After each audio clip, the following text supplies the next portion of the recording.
शाली भी थी, रमा भी थी। हाँ शेफाली रमा ये तो मैंने देखी। विनीत नहीं थी। कौन? विनीत नहीं था। विनीत गौरांगी तो नहीं थी। सब जनवरी में जाएगा, जनवरी में आया ही है। अच्छा, गौरांगी नहीं थी। गौरांगी फिजिक्स में नहीं थी। अच्छा हाँ बायो में भी नहीं थी गौरांगी। अर्जुन होगा, निशा होगी। हम्म। इधर अल्फिया थी सर। हम्म। अल्फिया। नहीं, अल्फिया बायो में प्रेजेंट है ना वो। मैं ऐसे ही बता दें जल्दी, मेरी क्लास स्टार्ट हो गई है। गौरव नहीं था। सब होंगे, ये सब हम्म। होंगे सब।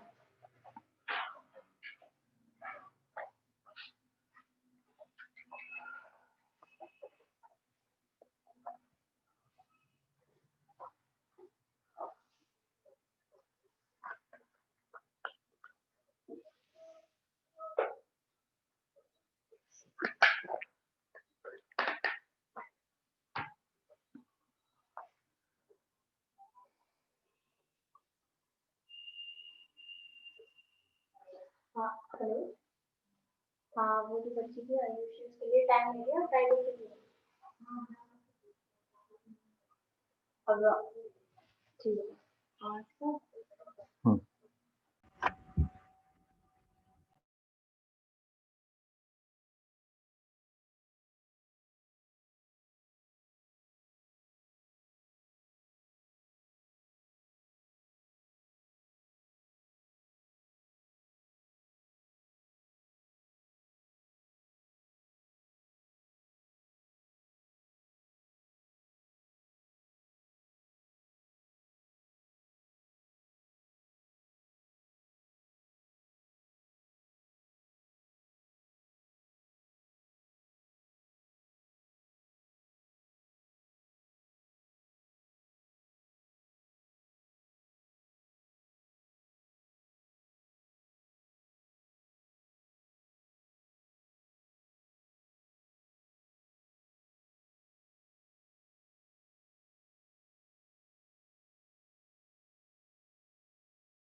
अभी कहाँ तक करवा दिया?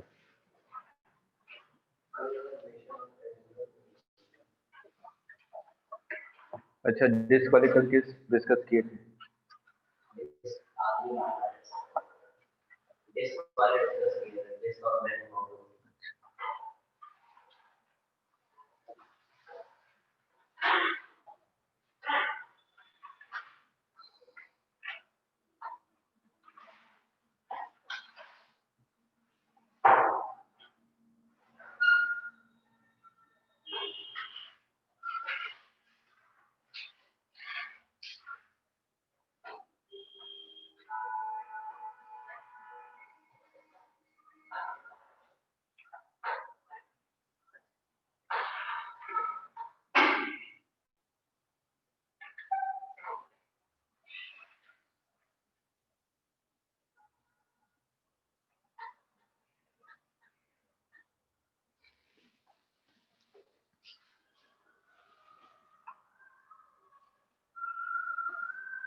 देखिए आज हम लोग डिस्कस करेंगे combined rotational plus translational motion.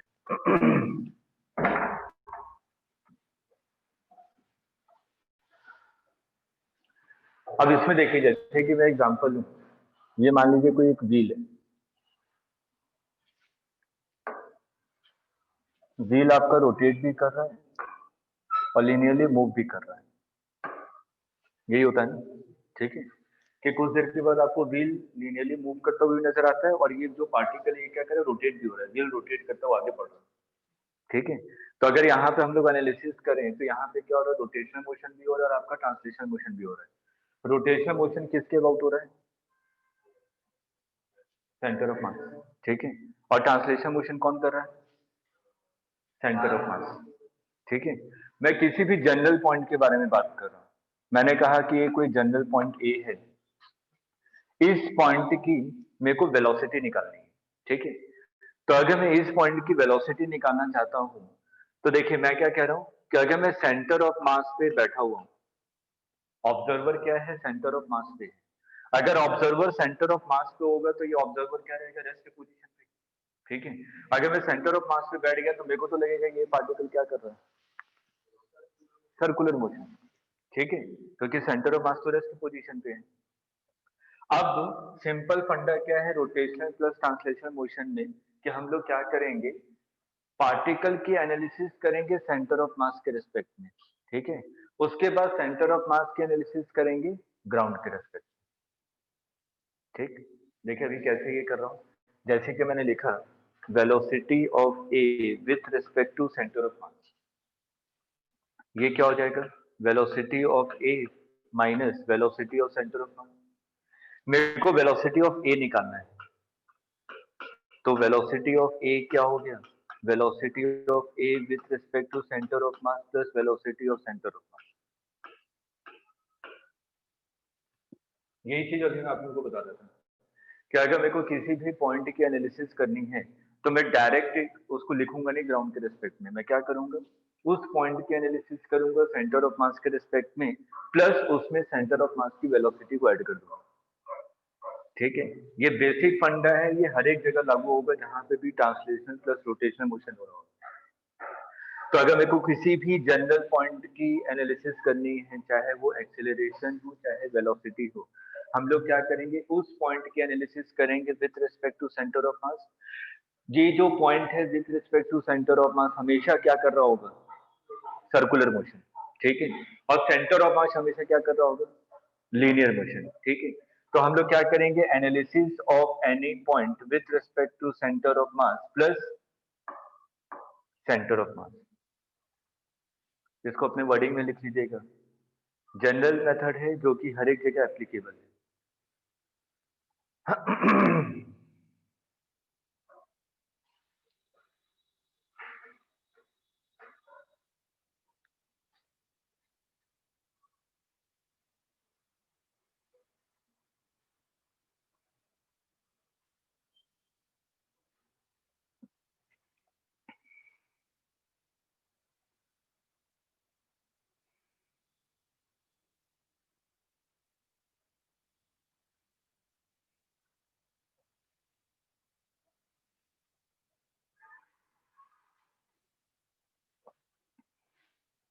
Clear है। अब पहला पॉइंट, अगर आपको डिस्प्लेसमेंट निकालना है,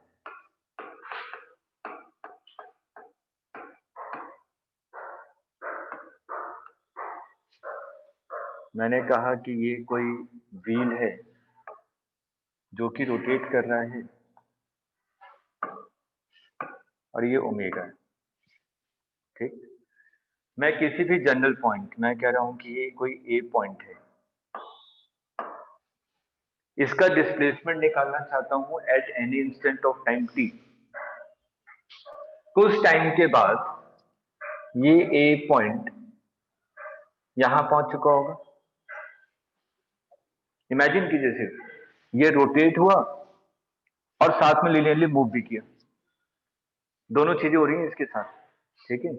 ये ए पॉइंट आपका रोटेट हुआ, यहां पहुंच गया, लेकिन ये लिनियरली मूव भी कर रहा है, यहां पहुंच गया, क्लियर है। अब मेरे को इसका डिस्प्लेसमेंट निकालना है, थोड़ी सी मैथ्स लगाइए।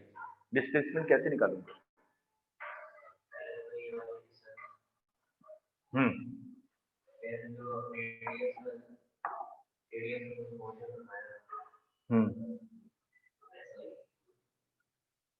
सही बोल रहे हैं, थोड़ा सा सोचिए, मैथ्स लगाइए, सही बोल रहे हैं।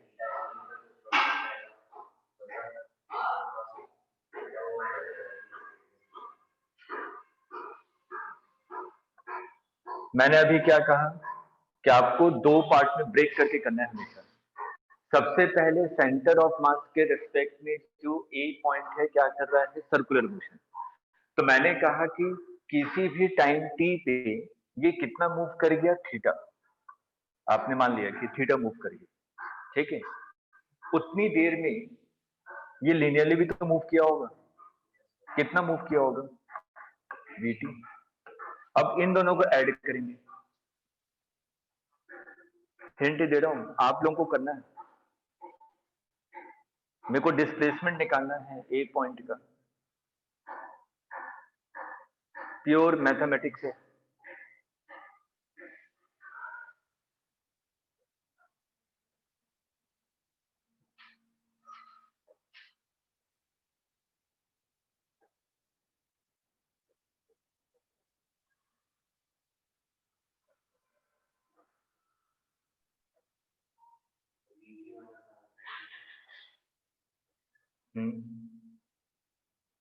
ठीक है, ठीक है। और ये फाइनल आंसर बता रहे हैं?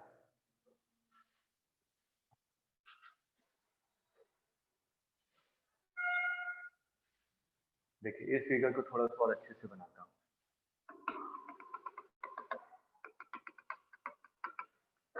पहले ए पॉइंट यहां पे था, इसको ओरिजिन मान लिया क्योंकि मेरे को डिस्प्लेसमेंट निकालना है ना, ठीक है। कुछ टाइम के बाद ए पॉइंट यहां पे आ गया, ऐसे ही हुआ है ना।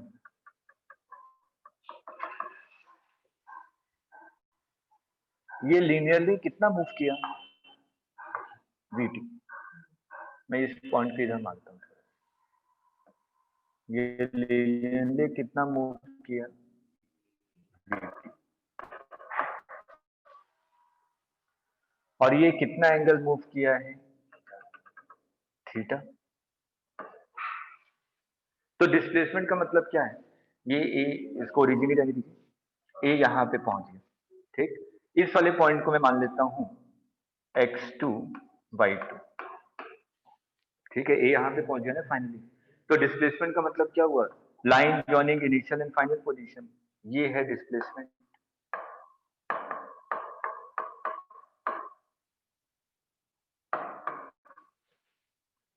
तो दो कोऑर्डिनेट मिल गए, अगर दो कोऑर्डिनेट मिल गए तो डिस्प्लेसमेंट कितना हो जाएगा, x2 माइनस x1 का whole square plus y2 minus y1 का होल स्क्वायर, दो पॉइंट के बीच की डिस्टेंस। x2 कॉमा y2, मेरा मेन ऑब्जेक्टिव यही है कि x2 कॉमा y2 कैसे निकालूं। ये डिस्टेंस कितनी है, r sin थीटा। तो r sin ओमेगा t लिख दूं, theta is equal to omega T, constant omega से रोटेट कर रहा है। ये तो x आ गया, x कितना हो जाएगा, vt minus r sin omega T. y2 कितना हो जाएगा,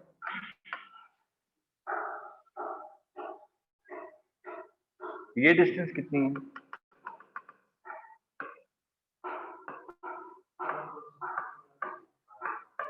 तो ये होगा ना y2, r माइनस,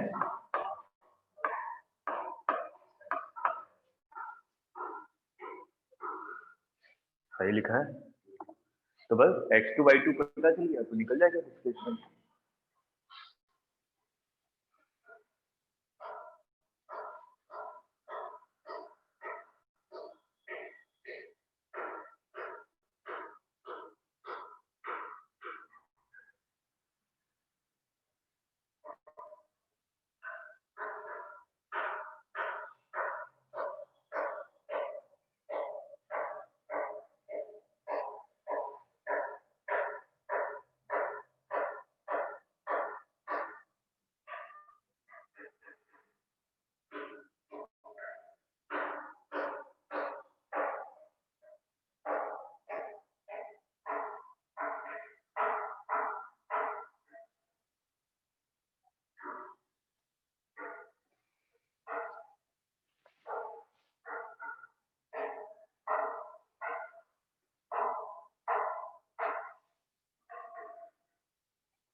यहां तक क्लियर है?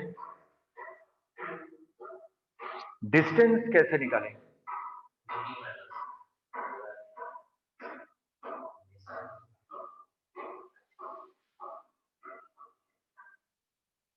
सर पहले तो पार्टिकल वीटी ट्रेवल करेगा, फिर उसके बाद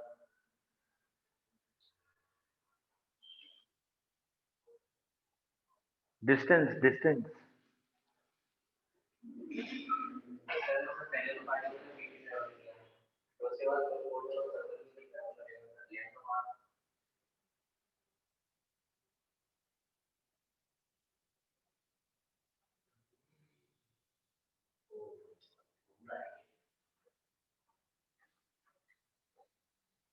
डिस्प्लेसमेंट तो आसान था मेरे लिए।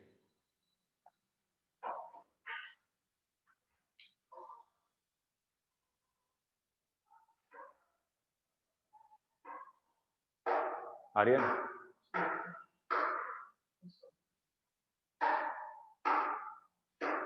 अनुष्का कैसे डिस्टेंस निकालेंगे?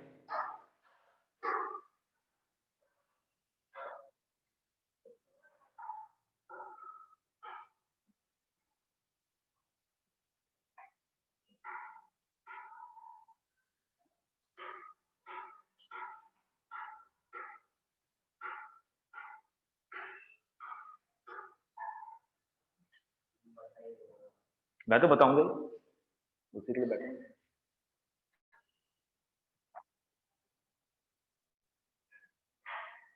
बेसिक को याद कीजिए। जब प्रोजेक्टाइल मोशन पढ़ा रहा था तो उस समय मैंने कहा था, मैंने डिस्टेंस और डिस्प्लेसमेंट दोनों निकलवाए थे। याद आ रहा है? मैंने बोला था कि डिस्प्लेसमेंट कैसे निकालेंगे, डिस्टेंस कैसे निकालेंगे। डिस्टेंस के लिए मेरे को क्या चाहिए? Speed is equal to dx upon dt। तो dx is equal to speed into dt, उसको इंटीग्रेट करूंगा तो मेरे को डिस्टेंस मिल जाएगा। कुछ याद आ रहा है? प्रोजेक्टाइल मोशन पढ़ाया था तो मैंने ये बताया था आप लोगों को कि अगर मेरे को प्रोजेक्टाइल मोशन में डिस्टेंस निकालना है कि पार्टिकल ने कितना डिस्टेंस ट्रेवल किया है, तो उसके लिए मेरे को क्या लिखना पड़ेगा? मेरे को स्पीड पता है, speed is equal to dx over dt। तो मैं तो dx is equal to v dt करूंगा, इंटीग्रेट करूंगा तो डिस्टेंस मिल जाएगा ना। यहाँ पे v वेलोसिटी नहीं है, स्पीड है। तो पार्टिकल की स्पीड के बारे में सोचिए कि पार्टिकल की स्पीड क्या है, तब समझ में आ जाएगा। सोचिए, बहुत कॉम्प्लिकेटेड नहीं है। अभी मैंने तरीका बताया कि अगर मेरे को किसी भी पार्टिकल की वेलोसिटी की एनालिसिस करनी है तो मैं उस पार्टिकल की वेलोसिटी निकालूंगा with respect to centre of mass, और उसमें क्या ऐड कर दूंगा? सेंटर ऑफ मास की वेलोसिटी। बस कीजिए, देखिए समझ में आ जाएगी।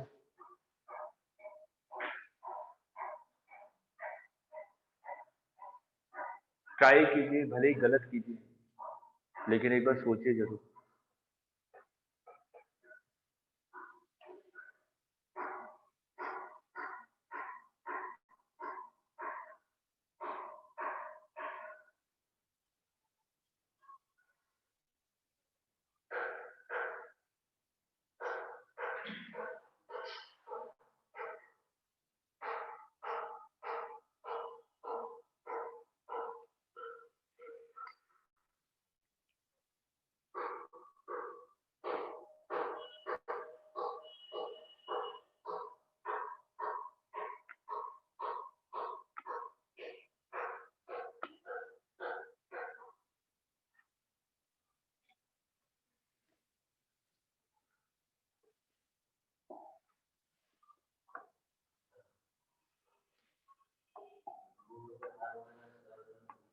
ये है ना, एक पार्टिकल यहां पहुंच चुका है किसी भी टाइम पे, ठीक? ये ओमेगा टी है। तो जो ए पार्टिकल है सेंटर ऑफ मास के रिस्पेक्ट में क्या कर रहा है? Circular motion. अगर सर्कुलर मोशन करेगा तो इसकी वेलोसिटी क्या होगी? v is equal to R omega, है ना, टेंजेंशियल वेलोसिटी। इसमें मेरे को क्या ऐड करना है? सेंटर ऑफ मास की वेलोसिटी। सेंटर ऑफ मास तो इस डायरेक्शन में मूव कर रहा था ना। ये क्लियर है? सेंटर ऑफ मास की वेलोसिटी थोड़ी ना चेंज हो रही है हमेशा। वो तो हमेशा इधर ही रहेगी। ठीक, अगर कंफ्यूजन होता है तो थोड़ा सा एक छोटा सा पार्ट करते हैं, उसके बाद इस क्वेश्चन को कीजिएगा। मैं जनरल पॉइंट्स के बारे में बात कर रहा हूँ। बहुत सारे पॉइंट्स ले लिए, A B C D. Centre of mass linearly move कर रहा है v वेलोसिटी से। ये जितने भी पॉइंट्स हैं सेंटर ऑफ मास के रेस्पेक्ट में क्या कर रहे हैं, सर्कुलर मोशन। तो इसकी वेलोसिटी कितनी होगी, आर ओमेगा। इसकी वेलोसिटी कितनी होगी, आर ओमेगा। इसकी वेलोसिटी कितनी होगी, आर ओमेगा। इसकी वेलोसिटी कितनी होगी, आर ओमेगा। ठीक है, सर्कल के रेस्पेक्ट में। ठीक, अब मैंने क्या पढ़ा था अभी कि किसी भी पॉइंट की मेरे को वेलोसिटी निकालनी है तो velocity of point with respect to centre of mass plus velocity of centre of mass. तो मेरे को हर एक पॉइंट की ये तो पता है, आर ओमेगा। ठीक है, सेंटर ऑफ मास के रेस्पेक्ट में। तो इसमें मेरे को क्या ऐड करना है, वीसी। तो वीसी देखिए इसी डायरेक्शन में ना, इसमें मैं वीसी ऐड करूंगा तो सिंपल ये हो जाएगा, इसमें वीसी ऐड करूंगा तो ये हो जाएगा वीसी, इसमें वीसी ये हो जाएगा और इसमें वीसी ये हो जाएगा। क्लियर है। अब अगर मेरे से पूछा जाए कि ए पॉइंट का रिजल्टेंट वेलोसिटी कितना है तो आप लोग क्या कहेंगे, आर ओमेगा प्लस वीसी। इसका रिजल्टेंट वेलोसिटी कितना है बी पॉइंट का, अंडर रूट आर ओमेगा का होल स्क्वायर प्लस वीसी का स्क्वायर। इसकी वेलोसिटी कितनी है, वीसी माइनस आर ओमेगा। और इसकी वेलोसिटी कितनी है, under root R omega square plus VC. ये समझ में आ गया। इसको नोट कीजिए, फिर उसी पॉइंट पे चलते हैं वापस कि डिस्टेंस कैसे निकालें।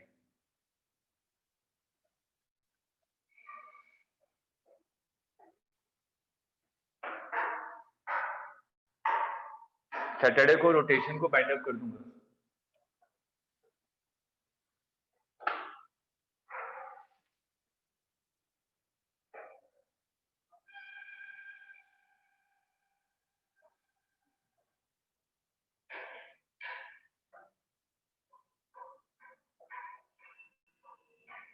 और जो कल आपकी क्लास होगी मॉर्निंग वाली, उसको मैं इवनिंग तक आप लोगों को मैसेज ड्रॉप कर दूंगा ग्रुप में। हो सकता है कि थोड़ा और जल्दी लूँ कल की क्लास।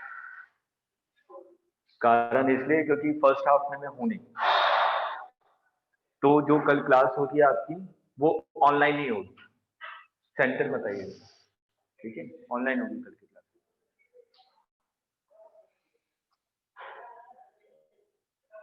मैं कैंसिल नहीं करना चाहता हूँ, टाइम बहुत कम है इसलिए। अर्ली मॉर्निंग 8 o'clock कर सकते हैं क्या?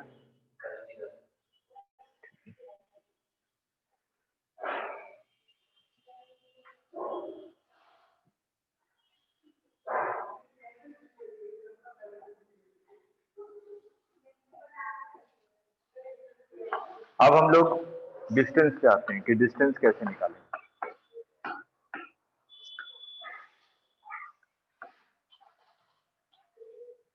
ए पॉइंट तो यहां पहुंच चुका था, मैं किसी जनरल थीटा पे निकाल रहा हूं, मतलब कि ओमेगा टी मूव कर चुका है। ठीक है, तो इस ए पॉइंट की वेलोसिटी कितनी होगी, आर ओमेगा। इसमें हमें क्या ऐड करना है, बी सी की वेलोसिटी, मतलब वी। इन दोनों का रिजल्टेंट, ये एंगल कितना है,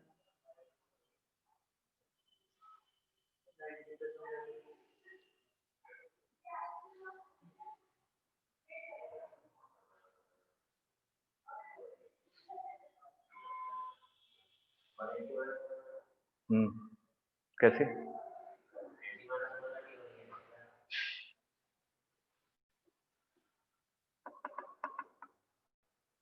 ये कितना है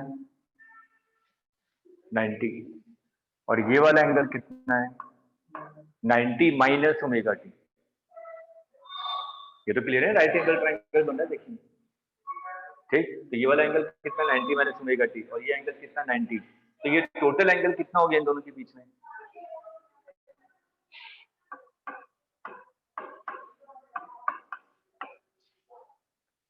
तो रिजल्टेंट वेलोसिटी कितनी हो जाएगी, V resultant under root A square plus B square plus 2ab cos theta. तो अंडर रूट ए स्क्वायर क्या है आपका आर ओमेगा का whole square plus B square plus 2ab cos theta. cos 180 minus theta क्या होता है minus cos theta. तो minus 2b R omega cos omega T. Clear है यहाँ पे? तो ये आपको क्या मिला? स्पीड, वेलोसिटी का मैग्नीट्यूड आपको क्या देता है? स्पीड देता है। और ये कौन सी वेलोसिटी है? इंस्टेंटेनियस की एवरेज?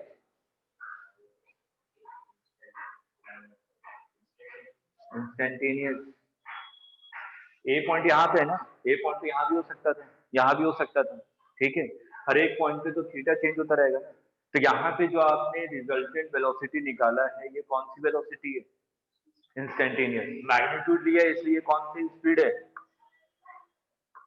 Instantaneous speed.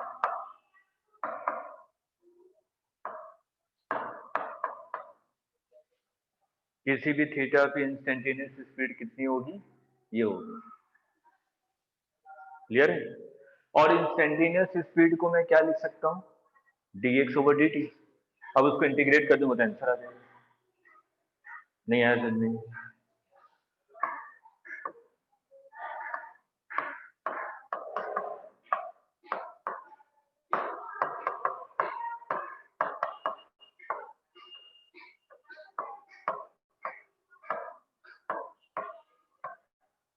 ये है डिस्टेंस।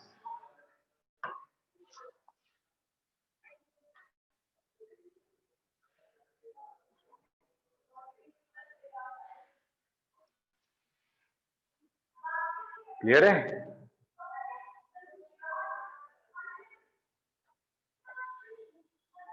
अगर क्लियर है तो एक क्वेश्चन जल्दी से करके दिखाइए।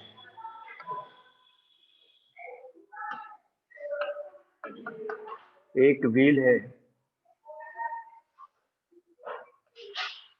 जो कि प्योर रोलिंग कर रहा है। ये वेलोसिटी v है और एंगुलर वेलोसिटी ओमेगा है। वन कंप्लीट रोटेशन में ये कितने डिस्टेंस कवर करेगा? Find distance in one complete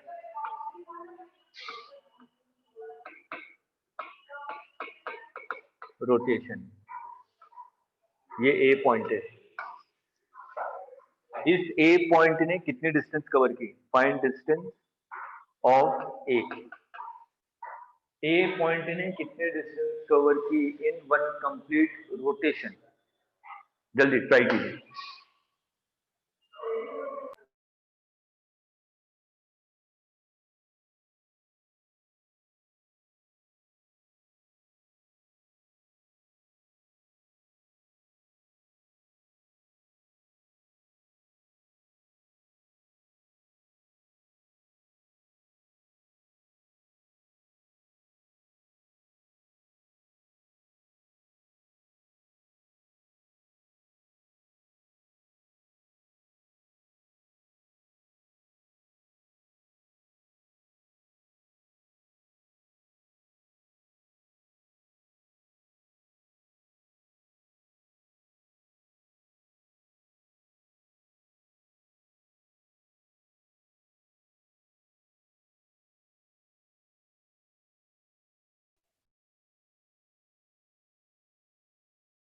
sir omega t/2 पाई।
हाँ गायत्री क्या कह रही थी?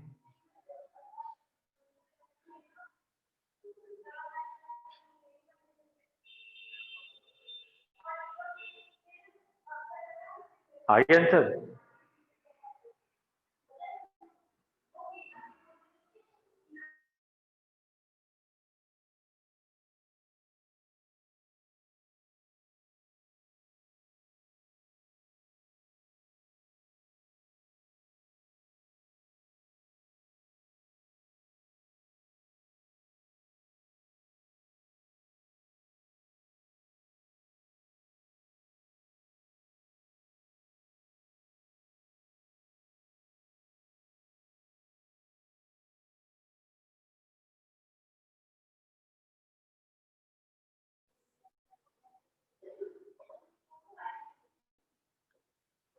मेरी आवाज आप लोगों को आ रही है? अनुष्का, गायत्री? Yes sir. ठीक है, आप देखिए, ध्यान से देखिए, मैं ही बता रहा हूँ।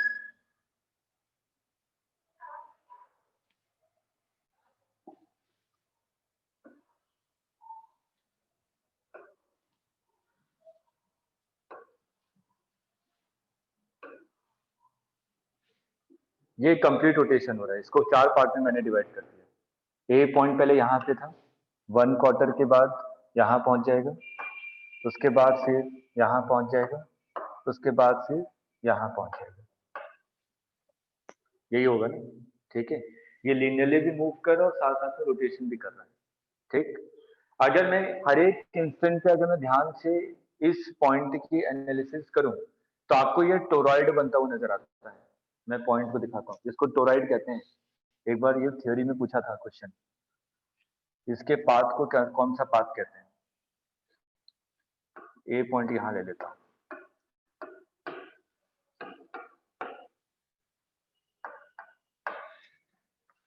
ये कुछ ऐसा है।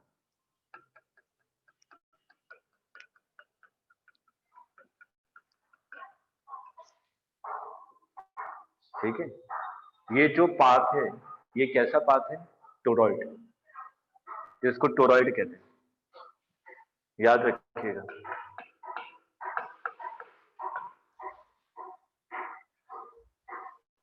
तो जहां पे combined rotation plus translational motion हो रहा है वहां पे पार्टिकल्स का पाथ कैसा होता है? टोरॉइड।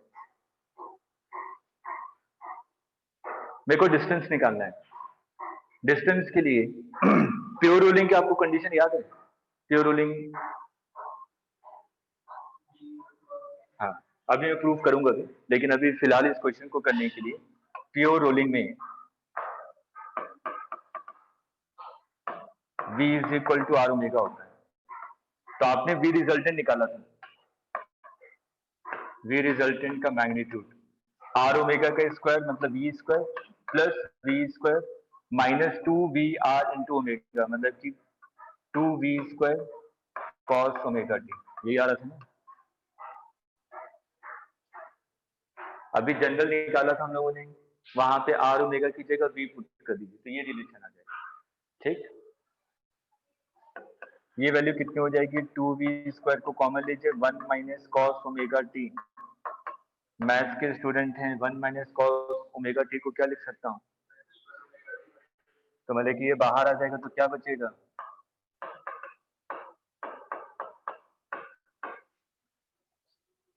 v भी आएगा,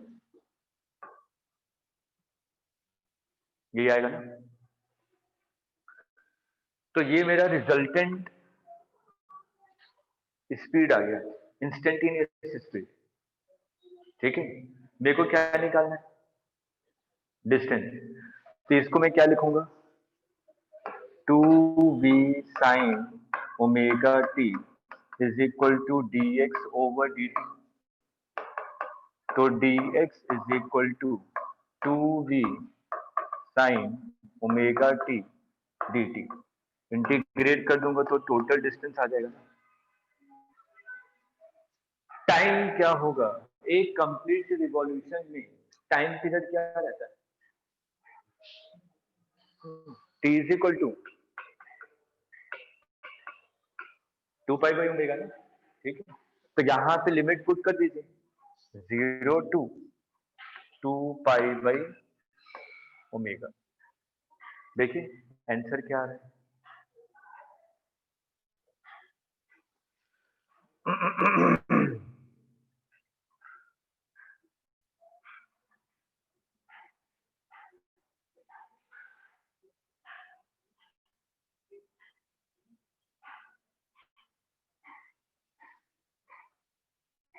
इसको गलत मत कीजिएगा इंटीग्रेशन।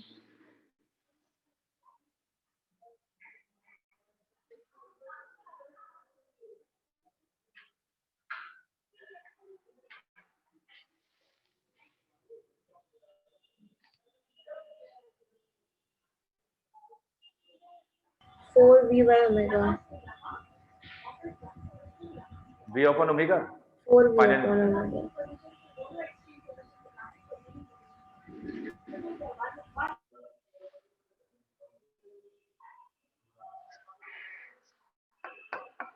टू वी साइन का क्या हो जाएगा इंटीग्रेशन माइनस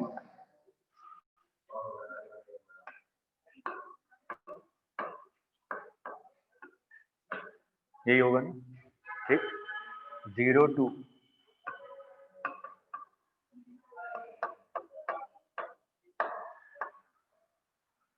कॉस वो two V sine omega T by two नहीं था? क्या क्या कहाँ पे, sine omega T by two था। Sorry sorry sorry.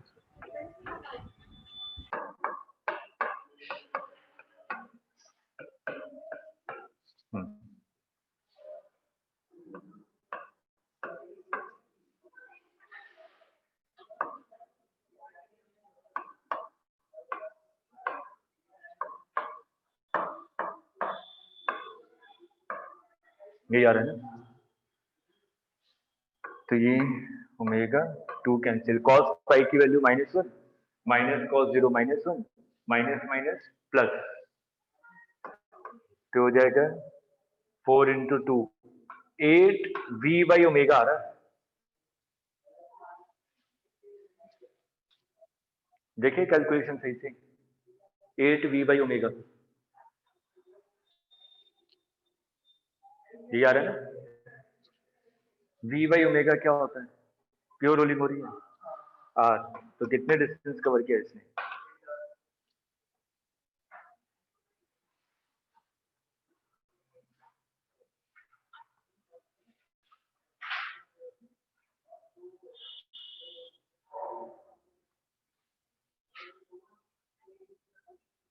क्लियर है।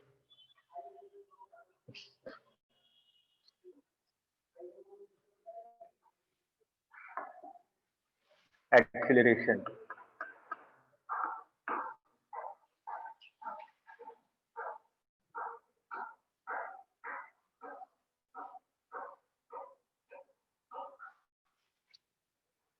जितने भी पार्टिकल्स हैं सेंटर ऑफ मास के रेस्पेक्ट में क्या कर रहे हैं, सर्कुलर मोशन। अगर कोई भी पार्टिकल सर्कुलर मोशन करता है तो उसके पास दो एक्सीलरेशन होते हैं, एक तो टेंजेंशियल और एक आपका सेंट्रीपिटल। तो मैंने कहा कि इसका टेंजेंशियल 80 है, सेंट्रीपिटल AC, इसका टेंजेंशियल 80 है, सेंट्रीपिटल AC है, टेंजेंशियल 80 है, सेंट्रीपिटल AC है। वही जनरल पॉइंट्स ले रहा हूँ। और क्या बताया था कि सेंटर ऑफ मास के रेस्पेक्ट में जो भी पैरामीटर्स आ रहे हैं उसमें मेरे को क्या ऐड करना है, सेंटर ऑफ मास। तो सेंटर ऑफ मास तो लिनियरली मूव कर रहा था, मैंने मान लिया कि लिनियरली कैसे मूव कर रहा था वो, ये केस है v और a एक्सेलरेशन से ओमेगा और अल्फा, ठीक है। तो इसमें मैं क्या करूंगा, सेंटर ऑफ मास के एक्सेलरेशन को ऐड कर दूंगा।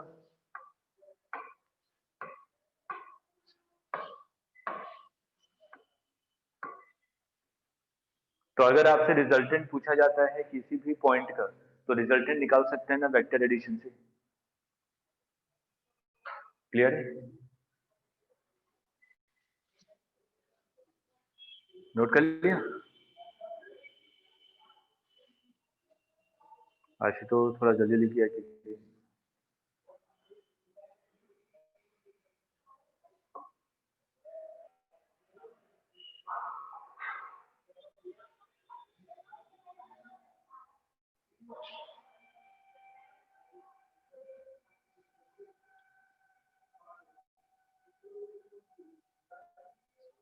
हो गया?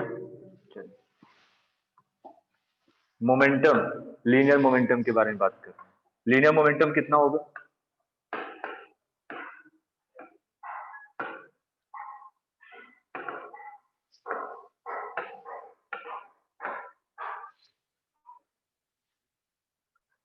m into VCM। प्रूव नहीं करवा रहा हूं, ठीक है, प्रूव में टाइम वेस्ट नहीं करूंगा। काइनेटिक एनर्जी, लीनियर मोशन भी कर रहा है और आपका साथ में रोटेशन भी कर रहा है, तो कितना हो जाएगा? हाफ। रोटेशन किसके अबाउट कर रहा है? सेंटर ऑफ मास के अबाउट।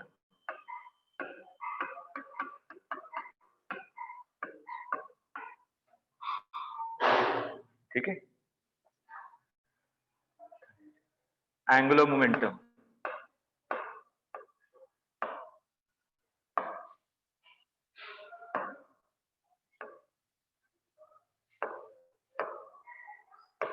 ये बहुत इंपॉर्टेंट है, इस पे कई क्वेश्चन पूछे जाते हैं। मेरे को क्या करना है, यहाँ पे एंगुलर मोमेंटम निकालना है। अगर मैं यहाँ पे ध्यान से देखूं, इस व्हील का एग्जांपल ले लेता हूँ।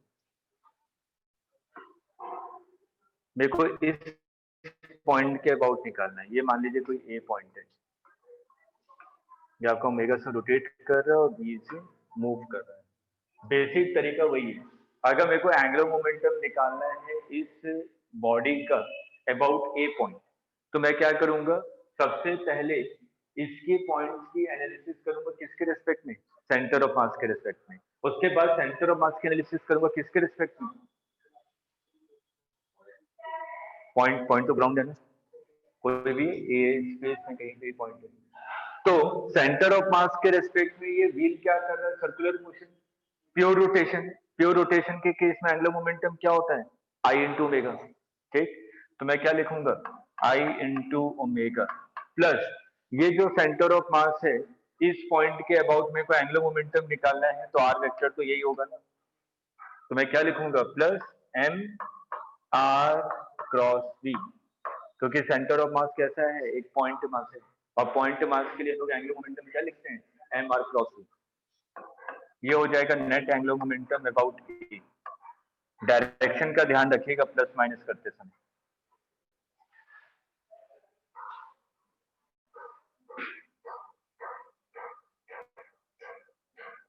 यहां तक क्लियर है? एक क्वेश्चन सिंपल सा करते हैं।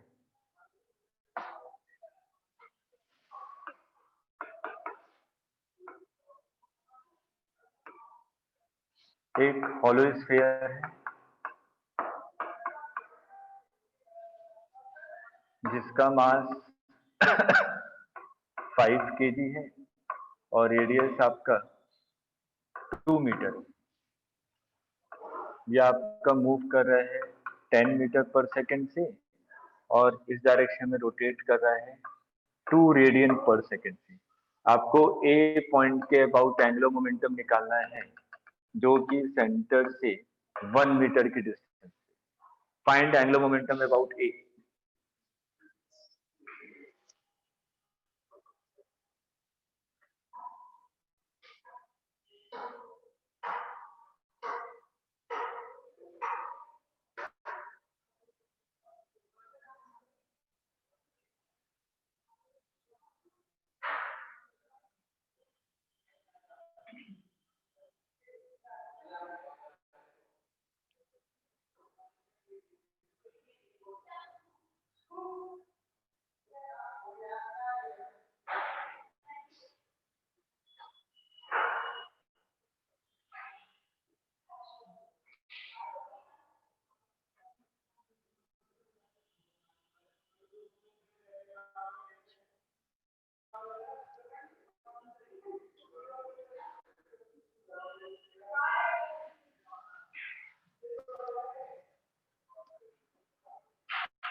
गलती मत कीजिएगा, सिंपल से। रिजिड बॉडी का एंगुलर मोमेंटम निकालिए अबाउट सेंटर ऑफ मास, उसके बाद सेंटर ऑफ मास क्या है, एंगुलर मोमेंटम निकालिए अबाउट पॉइंट ए, और दोनों को ऐड कर दीजिए विथ साइन।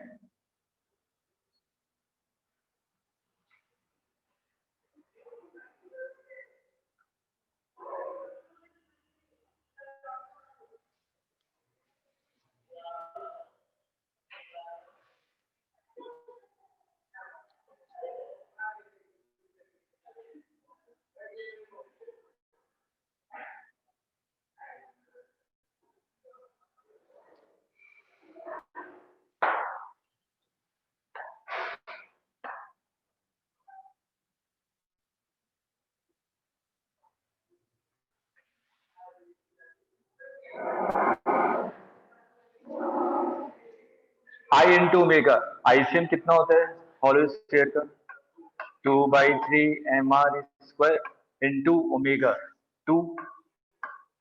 इसका डायरेक्शन क्या है invert, plus centre of mass का अगर मैं देखूं तो आर वेक्टर यही है ना, तो आर क्रॉस बी किस डायरेक्शन में है, आर क्रॉस बी अंदर की तरफ, ठीक है। तो मैं यहाँ पे क्या लिखूंगा M V into perpendicular distance, perpendicular distance कितनी है 1 मीटर, ये भी अंदर की तरफ है, इसलिए दोनों को डायरेक्ट ऐड कर सकते हैं।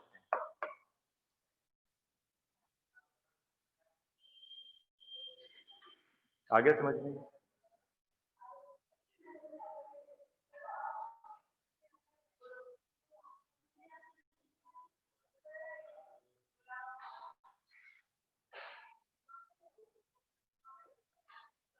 हो गया। मैं देखिए हर एक पे बेस्ड एक एक क्वेश्चन ही करवा रहा हूँ, 4-5 क्वेश्चन ही करवा रहा हूँ, प्रैक्टिस कीजिएगा, कॉन्सेप्ट बता दिए कि कैसे कैसे करना है।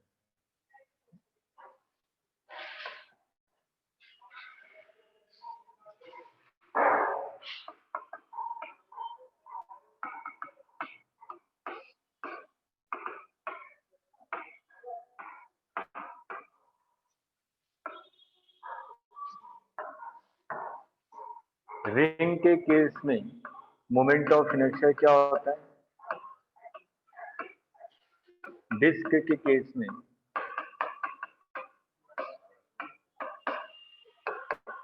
हॉलो स्फीयर, सॉलिड स्फीयर,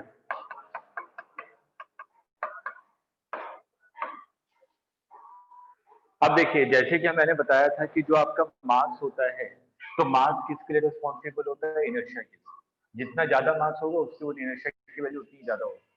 तो सिंपल इनर्शिया का मतलब क्या होता है, इनर्शिया का मतलब ये होता है कि जैसे कि मैंने एग्जांपल लिया कि मेरे पास एक 5 kg का ब्लॉक है, एक आपका 50 kg का ब्लॉक है, तो किसका इनर्शिया ज्यादा होगा 50 kg का। इसका मतलब क्या हुआ,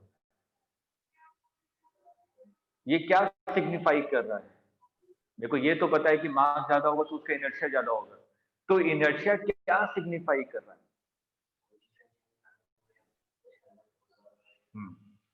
ठीक है, इनर्शिया का मतलब जब हम लॉ ऑफ इनर्शिया पढ़ते हैं या फर्स्ट लॉ पढ़ते हैं तो उसमें यही कहा जाता है कि अगर मेरे को स्टेट को चेंज करना है, रेस्ट से मोशन या मोशन से रेस्ट, तो मेरे को क्या करना पड़ेगा, एक्सटर्नल फोर्स अप्लाई करना पड़ेगा। ठीक, तो इसी को कहते हैं लॉ ऑफ इनर्शिया। तो अगर मैंने कहा कि 5 kg का ब्लॉक है, एक आपके पास 50 kg का ब्लॉक है, तो किसको मैं आसानी से मूव कर सकता हूँ, 5 kg वाले को, इसका मतलब उसकी इनर्शिया की वैल्यू कम है।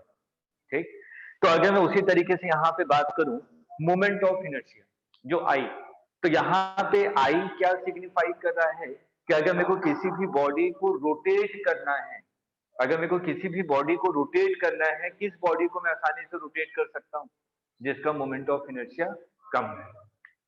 ठीक है, तो अगर मेरे पास ये सभी चीजें हैं तो किसको मैं आसानी से रोटेट कर सकता हूँ, सॉलिड सॉलिड स्फीयर।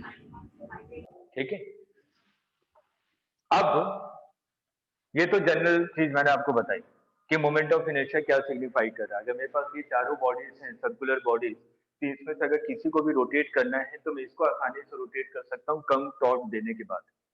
ठीक है, और सबको रोटेट करने की ज्यादा टॉर्क देना पड़ेगा। ठीक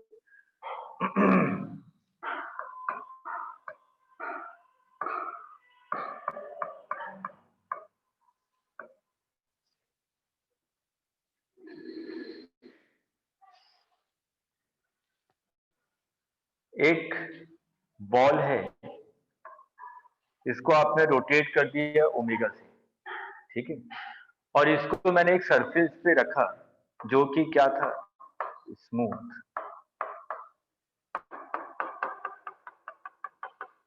इसके ओमेगा पे फर्क पड़ेगा, ठीक है, कोई फ्रिक्शन ही नहीं है जो कि इसको अपोज करे। ठीक, अगर मैं सिंपल किसी सर्कुलर बॉडी को रोटेट करते हुए सिंपल उसको सरफेस पे रख दूं जहां की स्मूथ सरफेस है, तो ये कंटिन्यूअसली इसी पोजीशन पे रोटेट करता रहेगा, ये आगे नहीं जाएगा।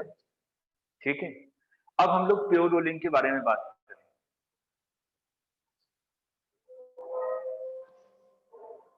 ध्यान से समझिएगा, बहुत इंपॉर्टेंट है प्योर रोलिंग।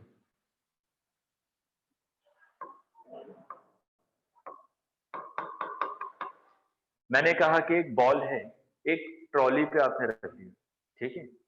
बॉल आपका रोटेट कर रहा है with omega and alpha angular acceleration, और ये लिनियरली मूव भी कर रहा है। ये ट्रॉली बहुत बड़ी है, ठीक है। इसको ये मत सोचिए नीचे गिर जाएगा, मान लीजिए बहुत बड़ी ट्रॉली है।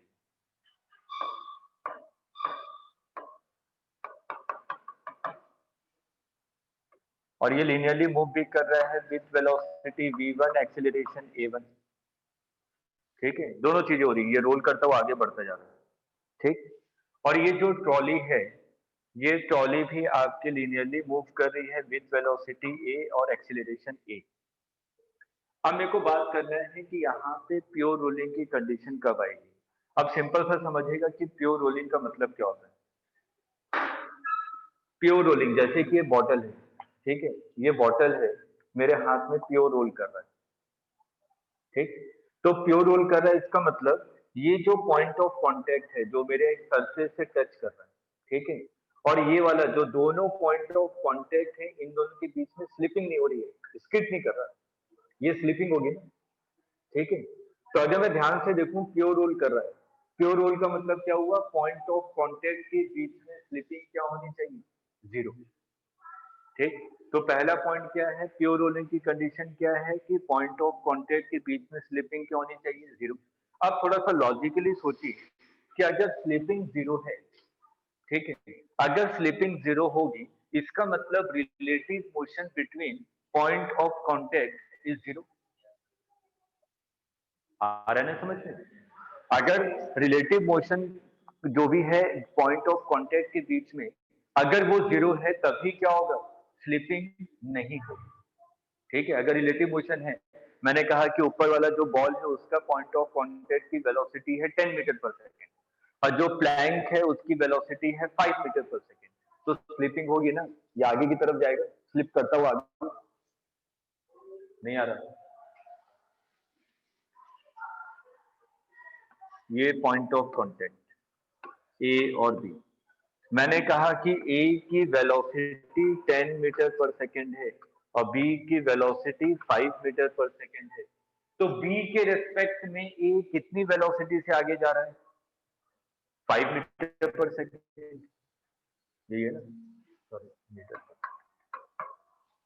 ठीक है। तो जो ए वाला पॉइंट है बी के रेस्पेक्ट में 5 मीटर पर सेकेंड से आगे जा रहा है, इसका मतलब क्या, वो बी पे क्या कर रहा है, स्लिप कर रहा है, तभी तो आगे जाएगा, ठीक। प्योर रोलिंग का मतलब क्या हुआ, दोनों की रिलेटिव वेलोसिटी क्या होनी चाहिए, 0, ठीक। अगर दो पॉइंट ऑफ कांटेक्ट के बीच में रिलेटिव मोशन 0 है, तो फ्रिक्शन कौन सा एक्ट करेगा, स्टैटिक की काइनेटिक, स्टैटिक। याद कीजिए देखो बेसिक को, है ना। अगर पॉइंट ऑफ कांटेक्ट एक दूसरे पे मूव नहीं कर रहे हैं, तो इसके रेस्पेक्ट में ये वाली बॉडी तो रेस्ट पे है ना, दोनों साथ में जा रहे हैं, ठीक। तो इसका मतलब स्लिपिंग नहीं हो रही है, दोनों के बीच में रिलेटिव मोशन 0, इसका मतलब कौन सा फ्रिक्शन एक्ट कर रहा होगा, स्टैटिक। स्टैटिक फ्रिक्शन की वैल्यू क्या होगी, हम्म? हाँ, सर।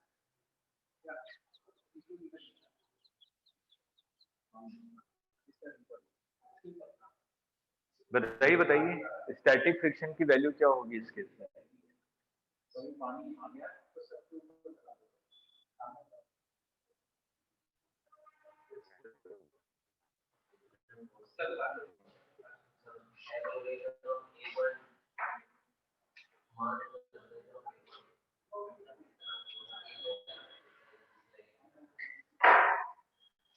लॉजिकली सोच के बताइए, थोड़ा सा लॉजिकली सोचिए। रिलेटिव मोशन नहीं है और दोनों के बीच में स्टैटिक फ्रिक्शन एक्ट कर रहा है, ये तो क्लियर है, स्टैटिक फ्रिक्शन की वैल्यू 0 होगी।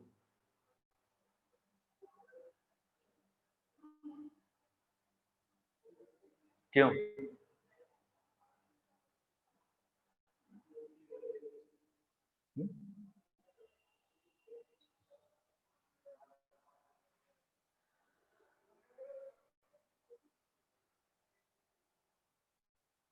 चलिए यहां तक लिखिए, अभी मैं प्रूफ करता हूं, कर रहा हूं प्रूफ। अब एक एग्जांपल लूंगा प्रूफ करने के लिए। प्योर तो रोलिंग के केस में, हाँ बोलिए बोलिए। सर स्टैटिक फ्रिक्शन जब एक्ट करेगा ना, जब वो मतलब कुछ फोर्स लगाएगा उससे कंपैरेटिवली, मतलब कोई एक लिमिटिंग उसकी जो वैल्यू होगी उससे पहले तक तो स्टैटिक फ्रिक्शन होगा। तो अभी तो वो हाँ मतलब एक दूसरे के रिस्पेक्ट में स्टेशनरी है ना, मतलब तो वो वैल्यू तो जीरो हो जाएगी, वो लगाएगा बेटा, ही नहीं जब ना। हम लोगों ने टू ब्लॉक सिस्टम के क्वेश्चन किए थे तो यहाँ पे स्टैटिक फ्रिक्शन आ रहा था, इसकी वैल्यू कुछ ना कुछ आ रही थी ना। हम्म। यहाँ पे क्यों नहीं आएगी? यहाँ पे भी तो स्टैटिक फ्रिक्शन ही था, दोनों साथ में मूव कर रहे थे। टू ब्लॉक सिस्टम को याद कीजिए, दो ब्लॉक एक दूसरे के ऊपर रखेंगे और दोनों साथ में मूव कर रहे हैं, और उस केस में दोनों के बीच में रिलेटिव मोशन जीरो था, इसलिए कौन सा फ्रिक्शन एक्ट कर रहा था? Static friction. लेकिन स्टैटिक फ्रिक्शन की वैल्यू नॉन जीरो थी। मैं प्रूफ कर रहा हूँ, थोड़ा सा वेट कीजिए, क्वेश्चन के साथ ही प्रूफ कर दूंगा। अभी तो मेरे को प्योर रोलिंग में क्या लिखना है, पॉइंट्स क्या क्या बताएं कि अगर प्योर रोलिंग हो रही होगी तो पॉइंट ऑफ कांटेक्ट के बीच में रिलेटिव मोशन क्या होगा? Zero. That means there will be no slipping. लिखिए लिखिए फटाफट, और ये बहुत इंपॉर्टेंट पॉइंट है।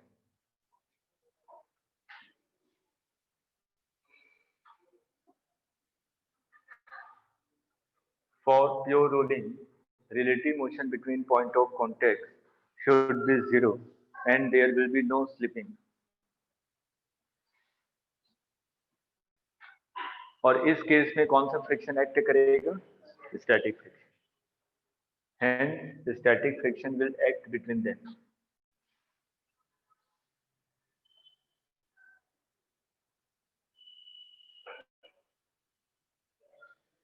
अब हम लोग यहाँ पे एनालिसिस करते हैं। ए पॉइंट सेंटर ऑफ मास के रेस्पेक्ट में सर्कुलर मोशन कर रहा है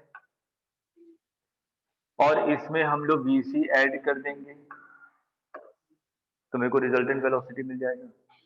बी पॉइंट लीनियरली मूव कर रहा है विथ वेलोसिटी v1। मैंने क्या कहा कि अगर प्योर रोलिंग हो रही है तो दोनों के बीच में रिलेटिव मोशन क्या होना चाहिए? जीरो। रिलेटिव मोशन जीरो होगा, इसका मतलब velocity of A should be equal to velocity of B. Velocity of A क्या है? v1 minus r omega is equal to velocity of b is b।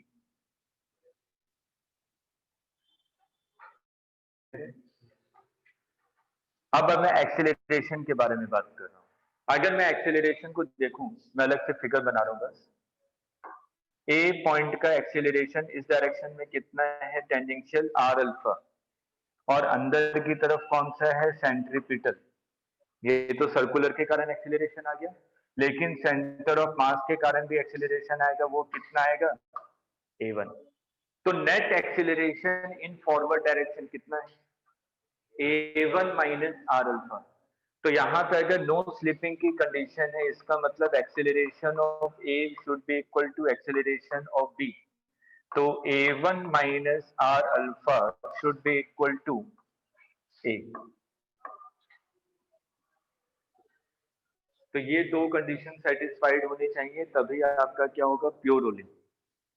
आपने ऐसे क्वेश्चन देखे होंगे कि दो प्लैंक हैं, एक के ऊपर एक रखे हुए हैं, फिर पूछा जाता है कि हाँ कि कंडीशन क्या होगी? प्योर रोलिंग हो रही है। अब कर सकते हैं, कॉन्सेप्ट यही लगेगा कि ए पॉइंट की वेलोसिटी निकालिएगा, यहाँ पे बी पॉइंट की वेलोसिटी निकालिएगा, रिलेटिव मोशन को जीरो कर दीजिएगा। ठीक है, ये जनरल क्वेश्चन है जो पूछेगा एग्जाम में। Pure rolling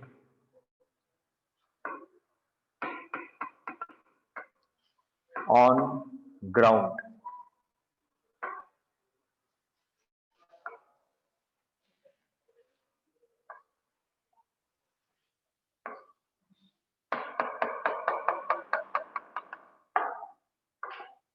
A point B point, A point की टेंजेंशियल वेलोसिटी है आर ओमेगा और सेंटर ऑफ मास है वी ओमेगा अल्फा। ये कर रहा है ठीक।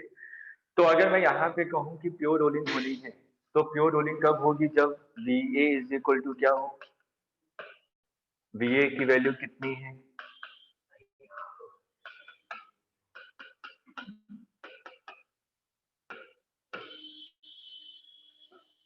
ये आ गया समझ में? अभी थोड़े पहले हम लोगों ने डायरेक्ट लिखा था V is equal to R omega. ये प्रूव हो गया कि प्योर रोलिंग के केस में अगर ग्राउंड पे प्योर रोलिंग हो रही है तो V इज इक्वल टू क्या होगा? Are omega. कंफ्यूज मत होइएगा, क्योंकि V is equal to R omega आपका एक और जगह आता है जब हम लोग सर्कुलर मोशन में वेलोसिटी के बारे में बात करते हैं। यहाँ पे V किस चीज को डिनोट कर रहा है? Velocity of centre of mass. Circle में V क्या होता था? Tangential velocity. ठीक है, ये V आपका velocity of centre of mass है। अब मैं यहाँ पे एक्सेलरेशन के बारे में बात करूं तो acceleration tangential acceleration R alpha है और इधर की तरफ एक्सेलरेशन ए है। ठीक, तो कितना हो जाएगा?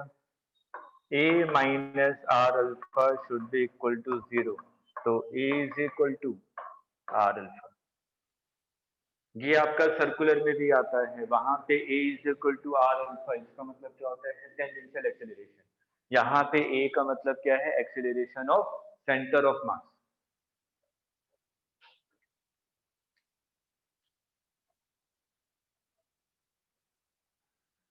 क्लियर है यहां तक?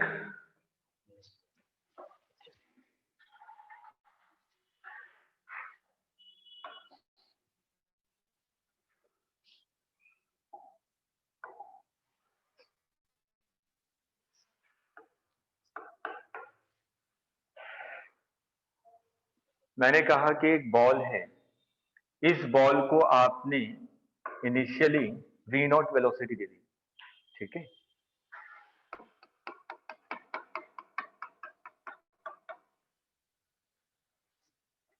अब यहां पे पहले मैं देखता हूं कि थोड़ी सी एनालिसिस करो।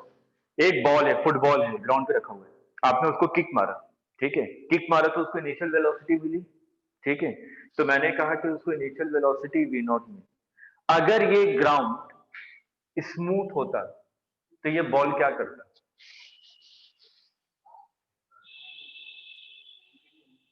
घूमेगी नहीं ना, मैंने लिनियरली मूव किया इसको। ठीक है, अगर ये स्मूथ होता तो ये बॉल सिंपल स्लाइड करता, स्ट्रेट चलता जाता। ठीक है, रोटेट नहीं होता कभी भी। ठीक, मैंने यहाँ पे कहा कि स्मूथ नहीं है, फ्रिक्शन मौजूद है, म्यू नॉट इक्वल टू 0, मतलब कि स्मूथ सरफेस नहीं है, फ्रिक्शन मौजूद है। ठीक है, अब फ्रिक्शन कर क्या रहा है? मेरा क्वेश्चन ये लिखिए, find time when it starts pure rolling. Find time when it starts pure rolling, and also find distance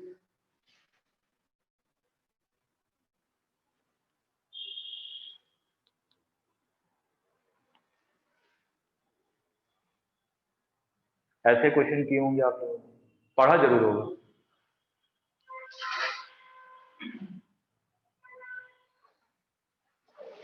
2 minute का टाइम दे रहा हूँ, ट्राई कीजिए, सोचिए।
देखिए एक्चुअल में ऐसा होता है, एक छोटा सा इलस्ट्रेशन है, देखिए समझ में आ जाएगा। आपको बॉटल नजर आ रही है, ठीक है। अब मैं क्या कर रहा हूँ, इसको स्मॉल जर्क दे रहा हूँ, ठीक है। स्टार्टिंग में मैंने क्या किया, इसको स्मॉल जर्क दिया। इमेजिन कर पाए, थोड़ा सा पहले स्लिप करता है, फिर रोल करता है। एक बार टेबल पे करके देखिए, कोई भी बॉटल हो, इसको ऐसे जर्क दीजिए, ये देखिए पहले स्लिप करेगा, आवाज आ रही है स्लिप करने की, ये देखिए पहले स्लिप करेगा, उसके बाद रोटेट करेगा, ठीक। मतलब कि कुछ देर तो तक ये स्लिप किया, उसके बाद इसने रोटेशन स्टार्ट कर दी। अब हमें ये देखना है कि ऐसा हो क्यों रहा है, क्या क्या आर अल्फा ज्यादा है। देखिए सबसे पहले ये बताइए, फ्रिक्शन कहाँ पे एक्ट करते हैं। स्टार्टिंग में तो स्लिपिंग हो रही है ना, ये तो क्लियर है। फ्रिक्शन फ्रिक्शन कहाँ एक्ट करेगा, हाँ स्टार्टिंग में जो ए वाला पॉइंट है और ये बी पॉइंट है, स्लिपिंग हो रही है स्टार्टिंग में, ठीक। तो जो ए वाला पॉइंट है बी के रेस्पेक्ट में आगे जा रहा है। अगर ए वाला पॉइंट बी के रेस्पेक्ट में आगे जा रहा है तो यहाँ पे क्या होगा, फ्रिक्शन लगेगा पीछे की तरफ। कौन सा फ्रिक्शन लगेगा, स्टैटिक की काइनेटिक, काइनेटिक, क्योंकि रिलेटिव मोशन हो रहा है दोनों के बीच में, ठीक। अब फ्रिक्शन आपको पीछे की तरफ मिला, और वो कौन सा फ्रिक्शन मिला, काइनेटिक फ्रिक्शन, क्योंकि दोनों के बीच में क्या हो रहा था, रिलेटिव मोशन। अब मैंने कहा कि अगर मैं इधर एफबीडी पे ध्यान से देखूं, लीनियर डायरेक्शन में देखिए सिर्फ, ठीक है। मैं पहले थ्योरी से समझा रहा हूं, मैं सिर्फ लीनियर डायरेक्शन में देख रहा हूं, वेलोसिटी के अपोजिट डायरेक्शन में फोर्स है ना। सिर्फ लीनियर डायरेक्शन को कंसीडर कीजिए, वेलोसिटी के अपोजिट डायरेक्शन में फोर्स है, इसका मतलब टाइम के रेस्पेक्ट में वेलोसिटी धीरे धीरे क्या करेगी, डिक्रीज, क्योंकि अपोजिट डायरेक्शन में फोर्स लग रहा है, ठीक। अब अगर मैं इस वाले फोर्स को देखूं तो ये वाला फोर्स क्या कर रहा है, टॉर्क प्रोवाइड कर रहा है। अगर एक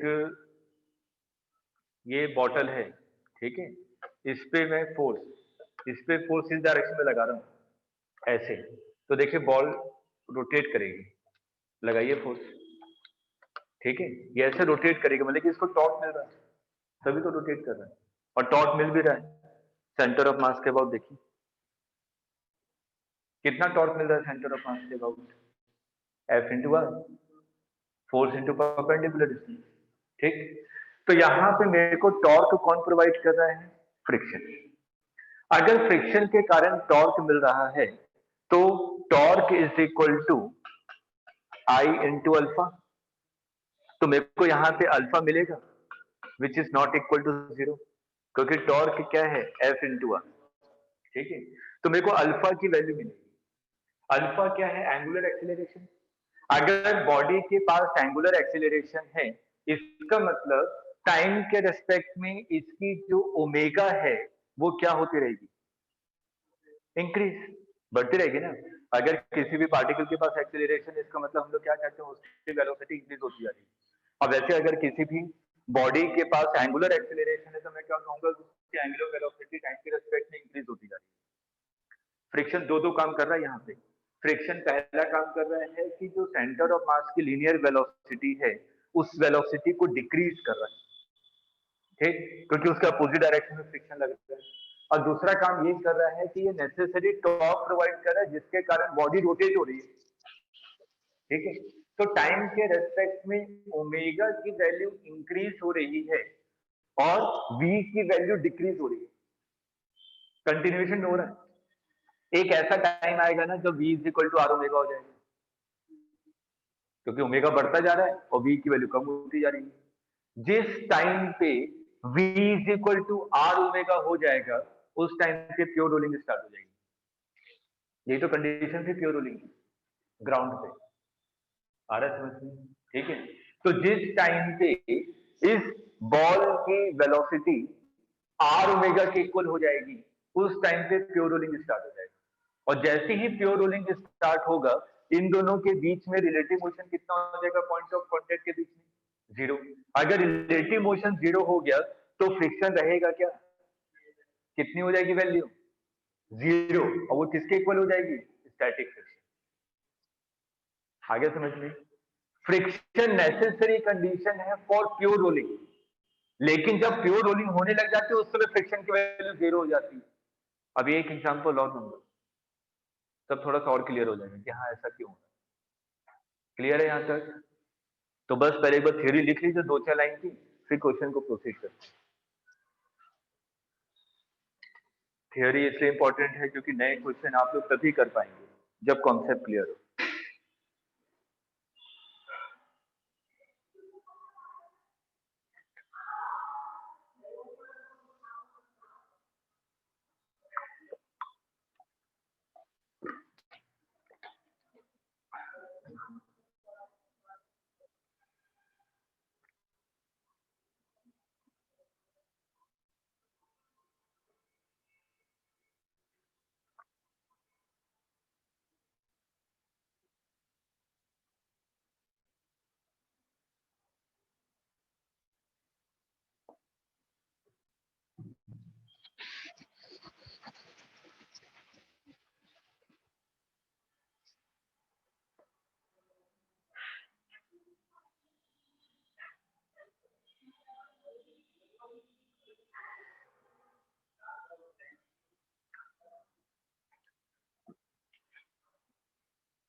हो गया?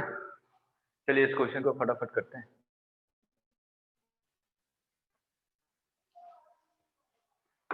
F is equal to mu mg is equal to mass into acceleration। तो acceleration is equal to क्या आ जाएगा? mu g। acceleration क्या है? velocity के opposite direction क्या लिखता हूँ? माइनस। रिटार्ड करेगा ये, ठीक? velocity के बाद ct। अगर एक्सेलरेशन कांस्टेंट है तो इक्वेशन ऑफ मोशन वैलिड है। तो यहाँ पे आपने वेलोसिटी इज इक्वल टू क्या लिखा? इनिशियल वेलोसिटी v नॉट थी और एक्सेलरेशन की value mu G into T. ये क्लियर है? किसी भी इंस्टेंट ऑफ टाइम पे आपने वेलोसिटी लिखी। अब हम लोग यहाँ पे टॉर्क के बारे में आए। Torque is equal to F into R is equal to I into omega, sorry I into alpha. Moment of inertia, इस क्वेश्चन को मैं थोड़ा सा जनरलाइज कर रहा हूँ। Moment of inertia X M R square लिख रहा हूँ। किसी भी सर्कुलर बॉडी के बारे में बात करूं, अगर रिंग होगा तो एक्स की वैल्यू कितनी होगी? 1। अगर आपका हॉलो स्फीयर होगा तो एक्स की वैल्यू 2/3। सॉलिड स्फीयर होगा तो कितना हो जाएगा? 2/5। डिस्क होगा तो 1/2। ठीक है, तो इसलिए मैंने इसको जनरलाइज कर दिया। मोमेंट ऑफ इनर्शिया को क्या ले लिया? X M R square. तो यहाँ पे अगर मैं वैल्यू पुट करूंगा तो एफ की वैल्यू कितनी है? Mu M G into R is equal to X M R square into alpha. तो एम और आर, एम और एक आर, तो अल्फा इज इक्वल टू कितना आ गया? Mu ji divided by x into R. Alpha constant आ गया है ना? अगर अल्फा कांस्टेंट है इसका मतलब इक्वेशन ऑफ मोशन वैलिड है सर्कल वाले। ठीक है, तो इक्वेशन ऑफ मोशन में क्या लिखूंगा? Omega is equal to omega initial plus alpha T लिख सकता हूँ। यहाँ से ओमेगा इनिशियल कितना था? 0, क्योंकि स्टार्टिंग में तो ये रोटेट नहीं कर रहा था। तो यहाँ पे ओमेगा फाइनल आपने लिखा, omega final is equal to alpha, alpha is equal to mu ji divided by X R into T. ये क्लियर है सबको? मैंने मान लिया जब इसकी प्योर रोलिंग स्टार्ट हो चुकी है उस समय वेलोसिटी कितनी हो गई? vf, final velocity is equal to v naught minus mu D T. अब ये बताइए जब प्योर रोलिंग स्टार्ट हो जाएगी तो ओमेगा एफ किसके इक्वल हो जाएगा? v upon R, v is equal to R omega. तो यहाँ पे ओमेगा एफ की जगह मैं क्या लिख सकता हूँ? ओमेगा एफ की जगह लिख सकता हूँ V F divided by R is equal to mu ji divided by x into R into T. R cancel हो गया, टी की वैल्यू कितनी आ गई? X V F divided by mu जी।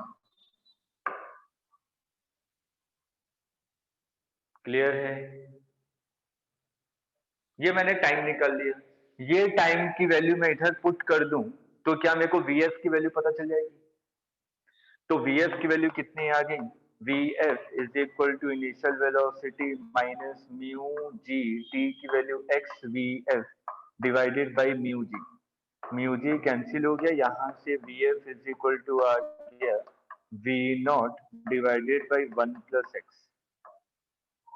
देखिए यही आ रहा है।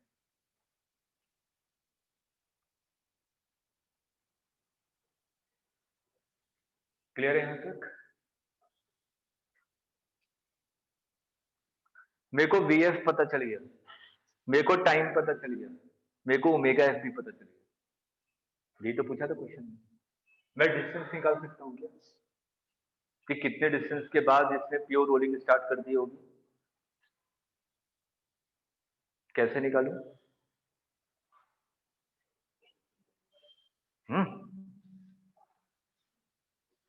डिस्टेंस कैसे निकालूंगा?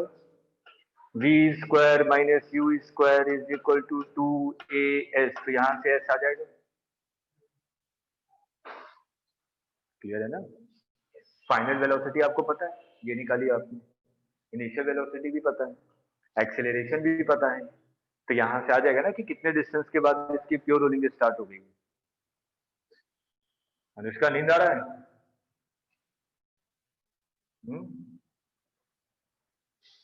चलिए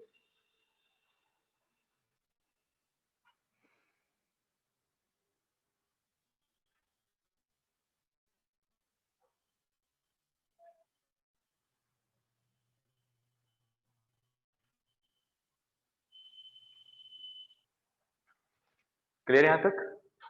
चलिए, तो सभी चीजें आ गई हमारे पास। इसका देखिए शॉर्ट ट्रिक, हर एक क्वेश्चन इतनी एनालिसिस हुई ना करूंगा, कुछ होना चाहिए शॉर्ट।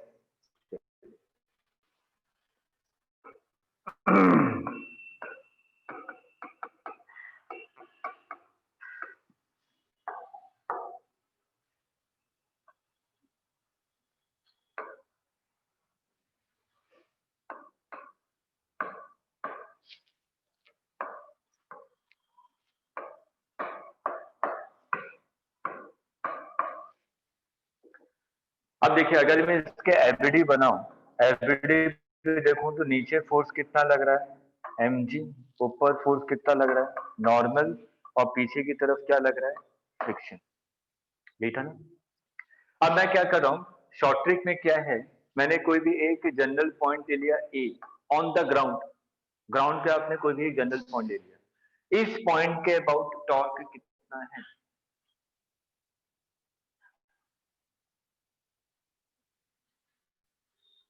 फटाफट निकाल के दिखाइए। अब टॉर्क है ना समझाऊंगा। इस पॉइंट के अबाउट आपको टॉर्क निकालना है, find torque about A. FBD बना दिया मैंने।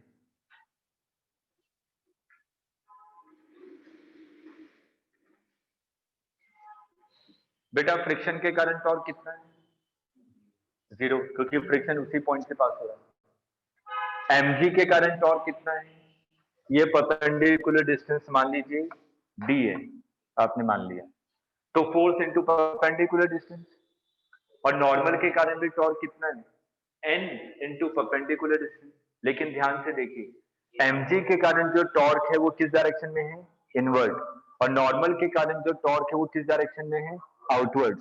N is equal to MG है ना, दोनों के कारण टॉर्क इक्वल है लेकिन अपोजिट डायरेक्शन में है, तो net torque about A is, अगर टॉर्क अबाउट ए 0 है इसका मतलब एंगुलर मोमेंटम क्या रहेगा? कंजर्व।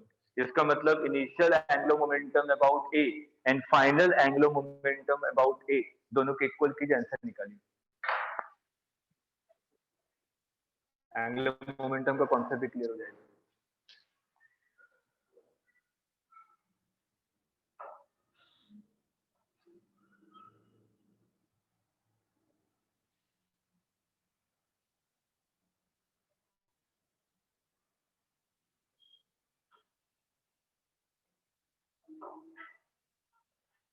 क्या नहीं आया? कहां पे कहां? पूरा ही नहीं आया? कोई बात नहीं, देखिए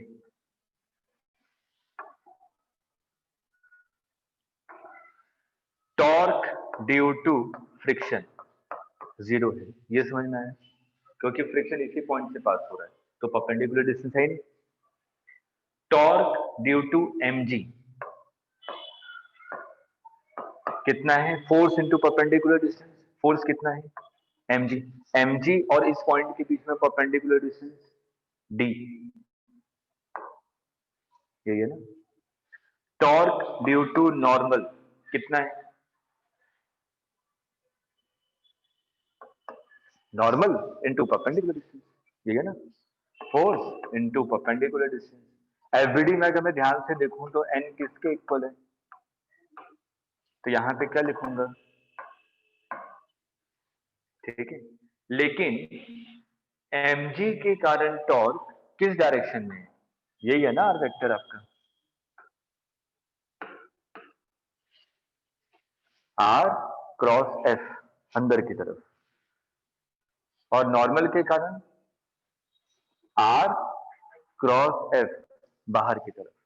तो ये आपका अंदर की तरफ है, ये आपका बाहर की तरफ है, तो नेट टॉर्क अबाउट ये कितना हो जाएगा,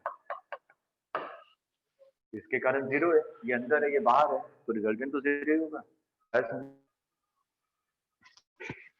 ए पॉइंट के अबाउट एंगुलर मोमेंटम कंजर्व रहेगा, क्योंकि ए पॉइंट के अबाउट नेट टॉर्क कितना है, zero. Initial angular momentum, initial angular momentum कितना है, कौन मूव कर रहा है, इनिशियल एंगुलर मोमेंटम कितना है, आई ओमेगा कहां से आ जाएगा, ओमेगा है क्या इनिशियली, सेंटर ऑफ मास से मूव कर रहा है ना, तो ये तो पॉइंट मास हो गया, पॉइंट मास के कारण कितना हो जाता है, sorry angular momentum M R B, तो m परपेंडिकुलर डिस्टेंस कितनी है ए पॉइंट से, रेडियस के इक्वल ना।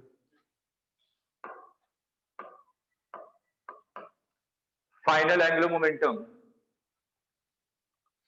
I into omega X M R square into omega F plus M R cross B, M R B F, यह समझ में, इस लाइन को स्ट्रेट कर दीजिए, तो ए पॉइंट से कितनी परपेंडिकुलर डिस्टेंस है, आर, परपेंडिकुलर डिस्टेंस तो वही है ना, नहीं आ रहा,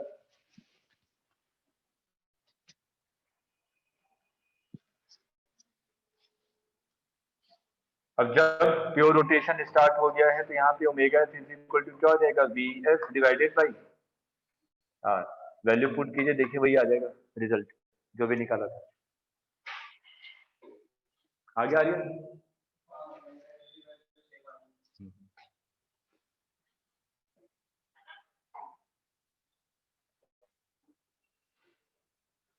तो अगर हमें कोई सा भी क्वेश्चन करना है तो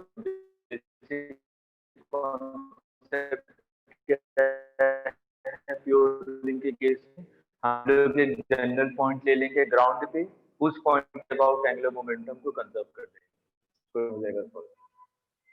आगे सर एक क्वेश्चन करके दिखाना।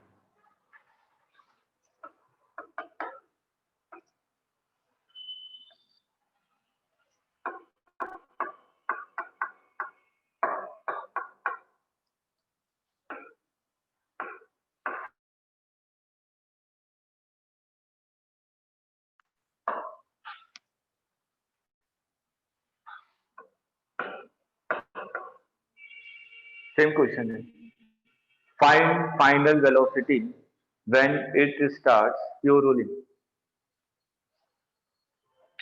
इस केस में मैंने क्या किया है, बॉल को रोटेट किया है, स्टार्टिंग में मैंने उसको ऊपर की तरफ फोर्स है रोटेट, मतलब उसको एंगुलर वेलोसिटी, लीनियर वेलोसिटी दी थी। कितने टाइम के बाद प्योर रोलिंग स्टार्ट हो जाएगी, मतलब कि वेलोसिटी क्या हो, सब निकालिए, एंगुलर मोमेंटम को कंजर्व कीजिए किसी भी जनरल पॉइंट ए के अबाउट।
ठीक है,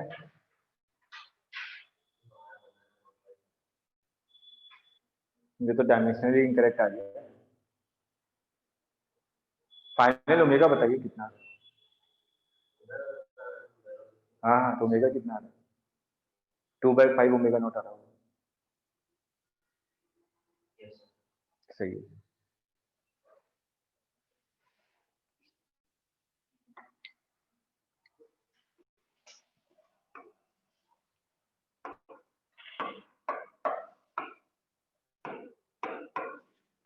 किसी भी जनरल पॉइंट ए के अबाउट इसको एंगुलर मोमेंटम को कंजर्व कर दीजिए। तो ए पॉइंट के अबाउट लीनियर एंगुलर मोमेंटम कितना है?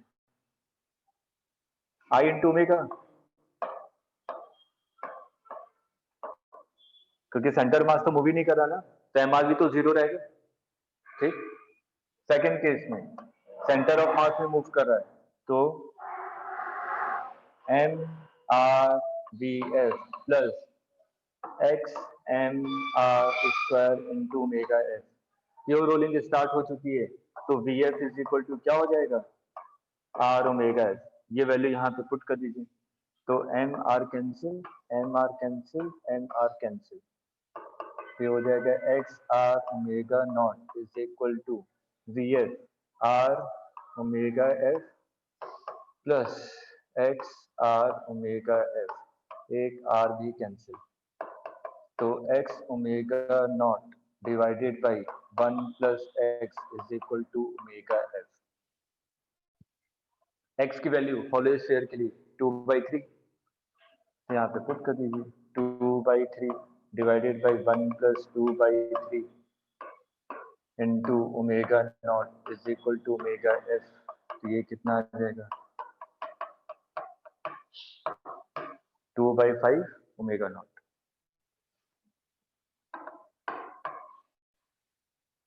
गायत्री क्या हुआ, नहीं आया समझ?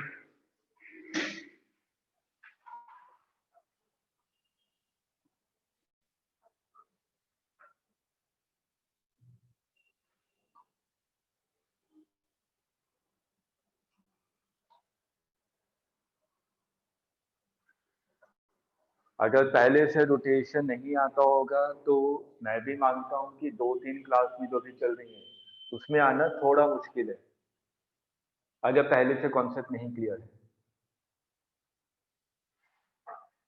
क्योंकि हम लोग एक क्वेश्चन कर रहे हैं एंगुलर मोमेंटम पे, कम से कम 10-15 क्वेश्चन करेंगे तब कॉन्सेप्ट क्लियर होगा। अच्छा अच्छा अच्छा अच्छा अच्छा, ठीक है। अब बहुत ज्यादा क्वेश्चन करवा भी नहीं सकता,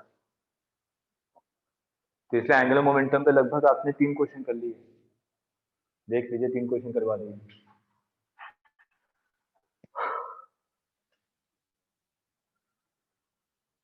आगे समझ में? एक और क्वेश्चन लेते हैं।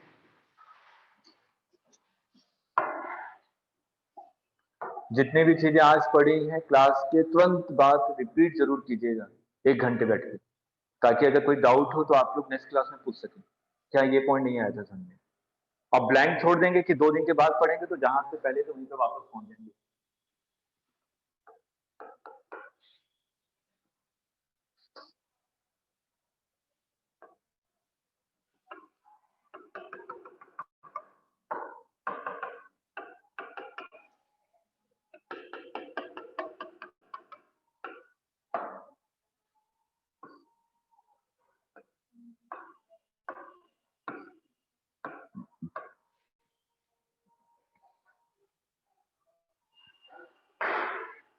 Find final velocity after collision when it starts pure rolling. Find velocity after collision when it starts pure rolling.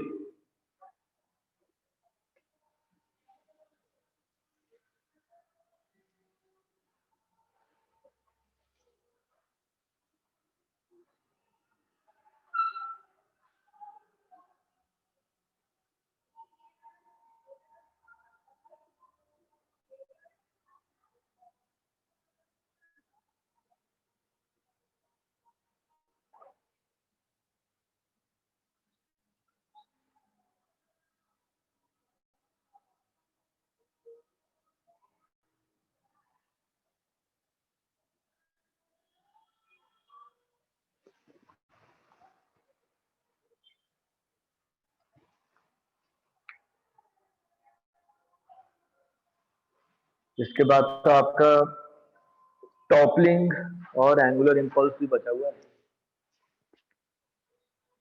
वो सैटरडे को होगा।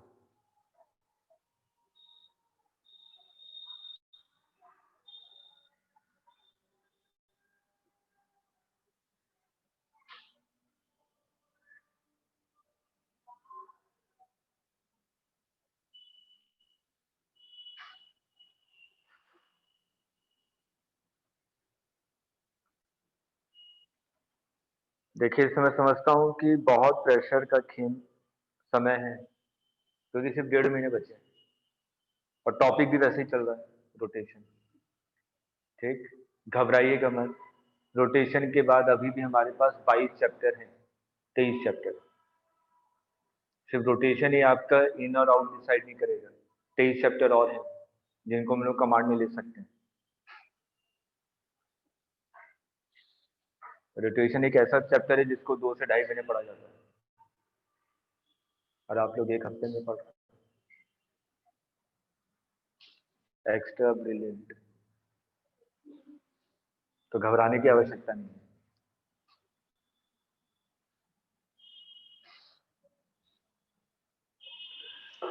अब देखिए, ज्यादा टाइम नहीं दूंगा। जब ये बॉल यहां पे टकराया, ये बॉल यहां पे कोलाइड किया, जैसे ही कोलिजन होगा तो इस पे एक नॉर्मल लगेगा इस डायरेक्शन में। ये जो नॉर्मल लग रहा है इसका नेचर कैसे, इंपल्सिव कि नॉन इंपल्सिव? इंपल्सिव ना। हम लोग तो पहले बहुत सारे क्वेश्चन कर चुके हैं। कोलिजन होगा तो नॉर्मल जो लगता है वो इंपल्सिव नेचर होता है। ठीक है, अगर ये इंपल्सिव नेचर है इसका मतलब इसका मैग्नीट्यूड बहुत बड़ा है, हमने प्रूव भी किया था, है ना। मैंने मान लिया कि इसका मैग्नीट्यूड 40,000 न्यूटन है। ठीक है, तो ये जैसे ही इससे टकराएगा और यहाँ पे elastic collision is equal to 1 दिया है, तो जो लीनियर वेलोसिटी थी वो तुरंत इस डायरेक्शन में रिवर्स हो जाएगी टकराते ही। अब उतनी रहेगी, क्यों? क्योंकि आपने कोलिजन में देखा था कि अगर कोई भी पार्टिकल v वेलोसिटी से आ रहा है, टकराने के बाद ev वेलोसिटी से जाता है ना, तो टकराने के बाद e की वैल्यू कितनी है? 1, इसलिए इसकी वेलोसिटी क्या हो जाएगी? v0 हो जाएगी टकराने के बाद। ये चीज तो मेरे को क्लियर होगी। अब मैं यहाँ पे सेकंड पॉइंट पे आता हूँ। अगर मैं इस वाले पॉइंट को देखूं, जो पॉइंट ऑफ कांटेक्ट था ये तो रोटेट भी कर रहा था ना ओमेगा नॉट से। ठीक है, तो जो पॉइंट ऑफ कांटेक्ट है ये वॉल के रेस्पेक्ट में नीचे जा रहा है, तो इस पे फ्रिक्शन कहां लगना चाहिए? ऊपर। फ्रिक्शन तो 0 है, तो ओमेगा की वैल्यू चेंज होगी क्या? नहीं होगी। तो जैसे ही टकराएगा, टकराने के बाद क्या होगा? ये कंडीशन होगी, टकराने के बाद ओमेगा नॉट तो इसी डायरेक्शन में है लेकिन v इस डायरेक्शन में है आफ्टर कोलिजन।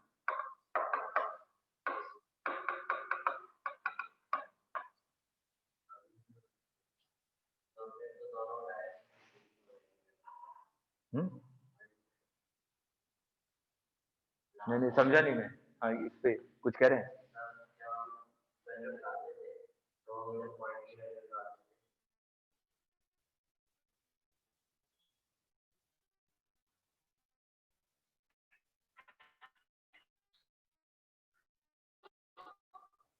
क्वेश्चन बनाना होता है, मैं क्या कहता, mu not equal to 0 question बन जाता है। कैसे? अगर म्यू नॉट एक म्यू एन इंपल्सिव है तो फ्रिक्शन क्या होता है? ये तुरंत इसको रिवर्स कर देता, उल्टा घुमा देता तुरंत, तो टकराते ही रोलिंग स्टार्ट हो जाती। मैंने एडवांस का इसलिए कहा, क्वेश्चन तो वहीं पे खत्म हो गया ना, क्योंकि इतना सोच नहीं पाता कि इंपल्सिव फ्रिक्शन लग गया, वो ओमेगा को तुरंत चेंज कर देगा उल्टे डायरेक्शन में। नहीं आ रहा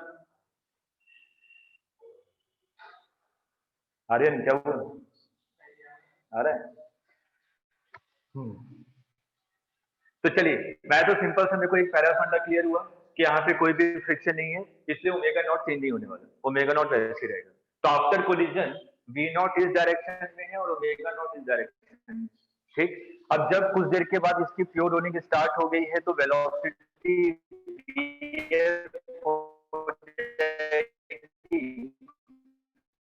ओमेगा एफ हो जाएगा।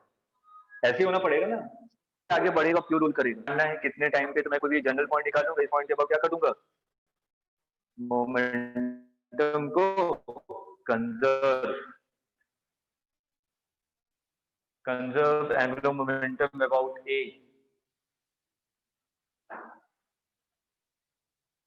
मैं इक्वेशन लिख देता हूं,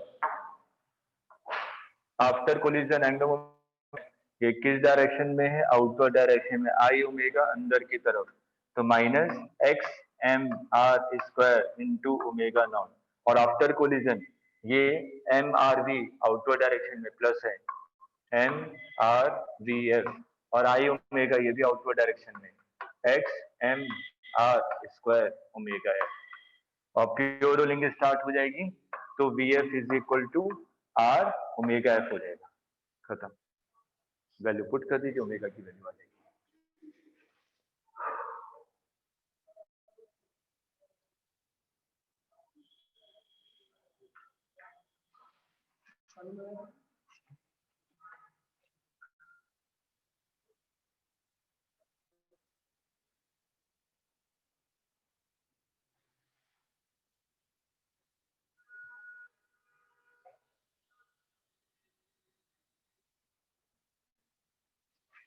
समझ में आया? प्लस माइनस में कहीं पे कंफ्यूजन तो नहीं है ना, क्योंकि आर क्रॉस बी आपका आउटवर्ड था और आई ओमेगा आपका इनवर्ट था, इसलिए मैंने इसको माइनस किया, ठीक है।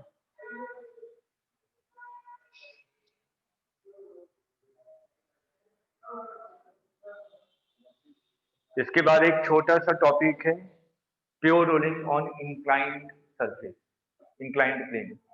तो नेक्स्ट क्लास के लिए प्लीज इस टॉपिक को पढ़कर आइए, ठीक है। एक दो टॉपिक बोला, थोड़ा सा पढ़ के आएंगे तो मैं तेजी में पढ़ा सकता हूँ और आपको समझ में भी आएगा। बिल्कुल पढ़े हुए नहीं होंगे तो आपकी शक्लों को देख के मेरे को लगता है कि मैं क्या कर रहा हूँ, ठीक है। आपकी फेस रीडिंग से पता चल जाता है, लेकिन मजबूरी के कारण मैं तब भी मैं पढ़ाता रहता हूँ। लेकिन नेक्स्ट टाइम पे छोटे छोटे टॉपिक हैं, एससी वर्मा से एक बार रीड कर लीजिएगा, pure rolling on inclined plane, उसके बाद और क्या था, टॉपलिंग। ये दो टॉपिक पढ़ के आइए, ठीक है। तो इसको हम लोग 45 मिनट्स में कंप्लीट कर लेंगे।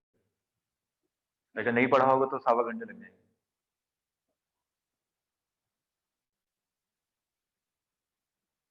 ताकि पढ़ के आने का मतलब ये नहीं है कि आपको पूरा समझ में आ जाए, मैं जो जो वर्ड यूज करूं तो आपको लगे कि हाँ ये पढ़ा था, ऐसा एहसास होना चाहिए। ऐसा ना हो कि मेरे को शक्ल देख के लग रहा है कि तो पहले दफा सुना ही नहीं कभी, सर ऐसा ऐसा करवा रहे हैं, ठीक है। इसलिए आप लोग प्लीज ये दो टॉपिक को पढ़ कर आइए।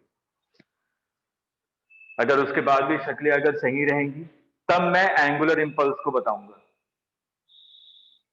अभी एंगुलर इंपल्स बताया नहीं, उसमें सर थोड़ा सा और घूमेगा, ठीक है। और उस पर ज्यादा क्वेश्चन आते नहीं है, मैं उसी टॉपिक को ज्यादा कवर कर रहा हूँ जिसमें मेंस में आने की संभावना ज्यादा है, प्रोबेबिलिटी ज्यादा है, ठीक है। एंगुलर इंपल्स पे कोलिजन पे एक दो क्वेश्चन करवा दूंगा, ठीक। अगर बाई चांस अगर टिपिकल आया पेपर तो कर सकते हैं तो आप, ठीक है। वैसे ही जितने टॉपिक आपने आज तक पढ़ लिए हैं, जो नेक्स्ट क्लास में हम लोग पढ़ेंगे, ये दोनों इंपॉर्टेंट है। इस बार एडवांस में दो क्वेश्चन दिए थे टॉप लिंक के, जो अभी रिसेंटली एडवांस में क्वेश्चन हुआ, टॉप लिंक के दो क्वेश्चन थे, स्टार्टिंग क्वेश्चन ही टॉप लिंक का था, पता नहीं कौन सा सेट था, मेरे को याद नहीं, ठीक है। स्टार्टिंग क्वेश्चन ही टॉप लिंक का, दो क्वेश्चन दिए थे टॉप लिंक पे और एक प्योर रोलिंग पे दिया था, तो मतलब कि 3 क्वेश्चन हो गए 12 नंबर, ठीक है। ये एडवांस में था।